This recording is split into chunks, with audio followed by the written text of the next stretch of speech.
US investment green card. $800,000 must have legally documented money. Exit period after 3 years. Shuda LP 6302946180. ఇక్కడ వచ్చిన తర్వాత మన superintendent మన కిషోర్ గారు అదేవిధంగా వెంకటేశ్వరరావు గారు ఇంకా స్టాఫ్ మొత్తం ఇక్కడ నాకు స్వాగతం పలికి లోపలికి తీసుకెళ్ళి ఈచ్ అండ్ ఎవ్రీథింగ్ క్లియర్గా చూపించారు.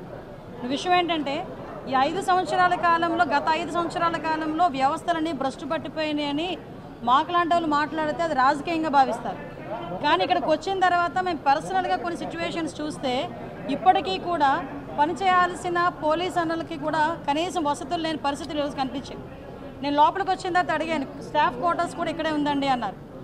యాక్చువల్గా స్టాఫ్ క్వార్టర్స్లు కూడా 20 సంవత్సరాలు అయిపోయింది, మినిమం మెయింటెనెన్స్ లేకుండా ఉన్నాయి. అతి ముఖ్యమైన విషయం ఏంటంటే దీని కెపాసిటీ ఇంచుమించుగా 800 కెపాసిటీ. లోపల ప్రిజన్స్లో ఉండే ఖైదీలు ఎవరైతే ఉన్నారో వాళ్ళు 800 మంది వరకు ఉండొచ్చు. కానీ పెరిగిన నేరాల దృష్ట్యా అనుకోవాలో లేకపోతే వాట్ ఎవర్ ఇట్ మేబీ ఏం జరిగినా 2000 మందికి పైగా ఈరోజు జైల్లోని అక్కడ ఉండడం పరిస్థితి.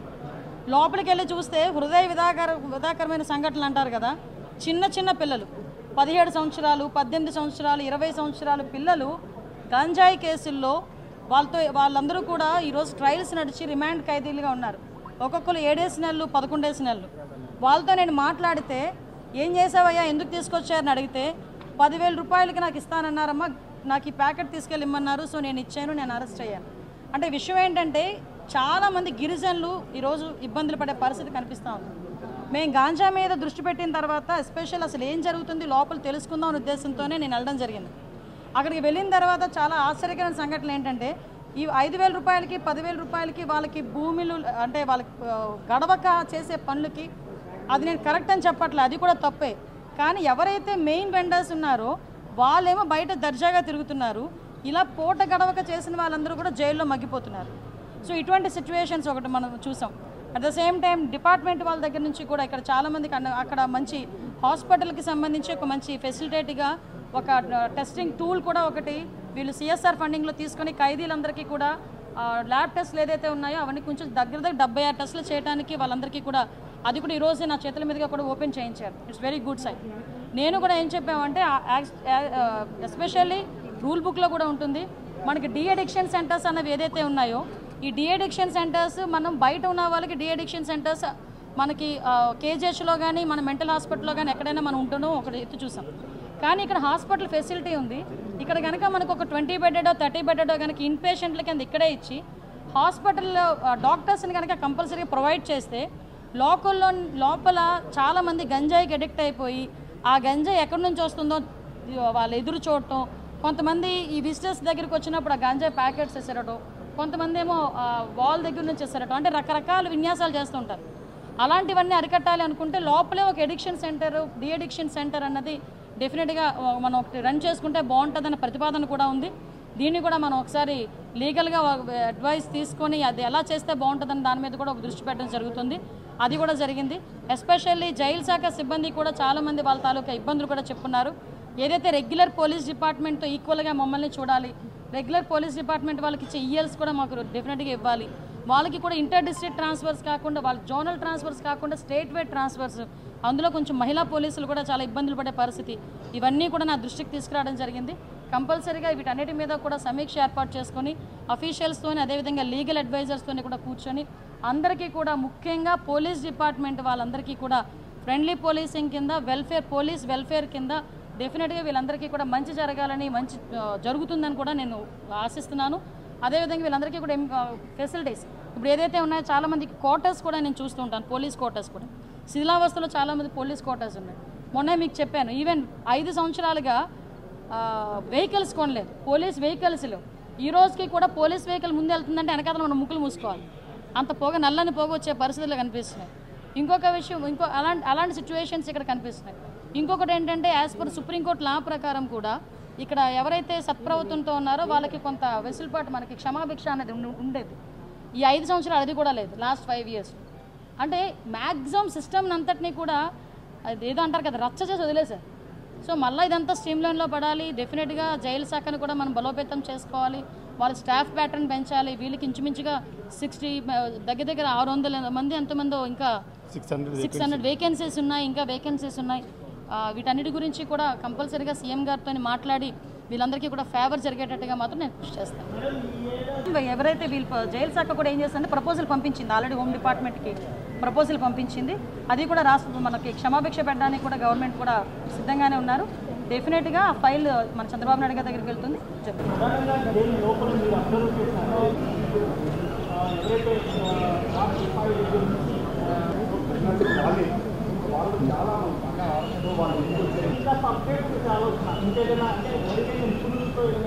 తప్పకుండానండి. ఇప్పుడు విషయం ఏంటంటే నేను ఆల్రెడీ ఇప్పుడు బైండింగ్ సిస్టమ్ చూశాను. బైండింగ్స్లోని అక్కడ బైండ్ చేసిన బుక్స్ మొత్తం పోలీస్ డిపార్ట్మెంట్లో ఆల్రెడీ ఉన్న వాళ్ళందరికీ కూడా అదే ఎక్కడి నుంచో సప్లై అవుతుంది. ఈరోజు వాళ్ళు నాకు దీనికి ఒక హానర్ కింద కూడా ఒకటి ఇచ్చారు, షీట్స్ లాంటివి జైల్లో యూజ్ చేసే వాళ్ళకి. ఇప్పుడు మనం ఏదైనా చేసుకోవాలనుకుంటే ఈ ప్లాన్స్ని కొంచెం మనం ఎక్స్పాండ్ చేసి మనకి బయటికి కూడా ఇప్పుడు ఫర్ ఎగ్జాంపుల్ డ్వాక్రా లేడీస్ వాళ్ళు చేసే ప్రొడక్ట్సే ఫ్లిప్కార్ట్లోని అమెజాన్లోని పెట్టి వాళ్ళకి ఒక ఉపాధి అనేది కనిపిస్తూ ఉంది. సో ఇలాంటి వాళ్ళు కొంచెం స్కిల్డ్ పర్సన్స్ అన్న వాళ్ళు కూడా లోపల ఉన్నారు. వాళ్ళకి అందరికీ కూడా ట్రైనింగ్ ఇవ్వడానికి కూడా మనకి చాలామంది టెక్నీషియన్స్ కూడా మనకి ప్రొవైడ్ చేసుకోవచ్చు. అలా కనుక జరిగితే డెఫినెట్గా వాళ్ళకి ఆన్లైన్ షాపింగ్స్ కూడా అవైలబిలిటీ ఉండేటట్టుగా ఒకసారి లీగల్గా ఎలా ప్రొసీడ్ అవుతా ఉన్నది దాని మీద ఆలోచించుకోవచ్చు అండి. ఇప్పుడు విషయం ఏంటంటే ఒక ప్లాన్ ఆఫ్ యాక్షన్ ఒకసారి పెట్టుకోవాలి. ఎందుకంటే ఎవ్రీ టైం మనం ఏదో వేగ్గా వెళ్ళి ఒక మాట ఇచ్చారు అది మనం ఏదో చేసేసామన్నది కాకుండా అసలు వీళ్ళ ప్రాబ్లమ్స్ ఏంటి, మనం ఎన్ని నెలల్లో చేయగలం ఈ ప్రాబ్లమ్స్, దాని ఫైనాన్షియల్ మ్యాటర్స్ ఇంక్లూడ్ అయ్యి ఉన్నాయా, నాన్ ఫైనాన్షియల్తోనే అవుతాయా, ఇలాంటి ఒక ప్లాన్ ఆఫ్ యాక్షన్ పెట్టుకొని దానికి ఒక టార్గెట్ ఆఫ్ పీరియడ్ పెట్టుకొని దానికి అనుగుణంగా ముందుకెళ్ళాలన్నది అయితే నా ఆలోచన.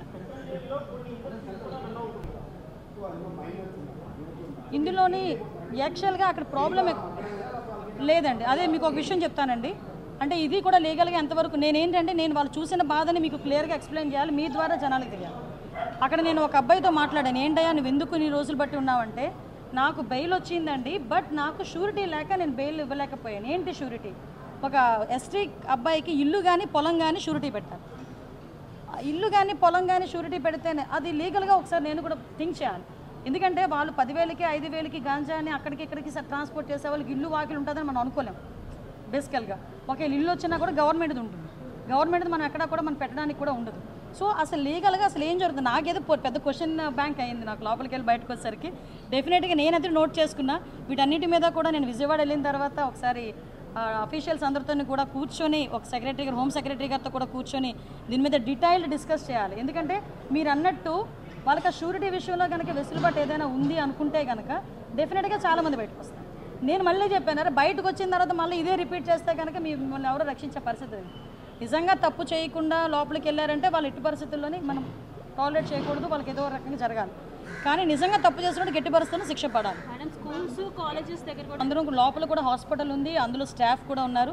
వాళ్ళు ఏమన్నారంటే ఇంకొక 2 స్టాఫ్ని కనుక ఇస్తే మాకు సఫిషియెంట్ అన్నారు.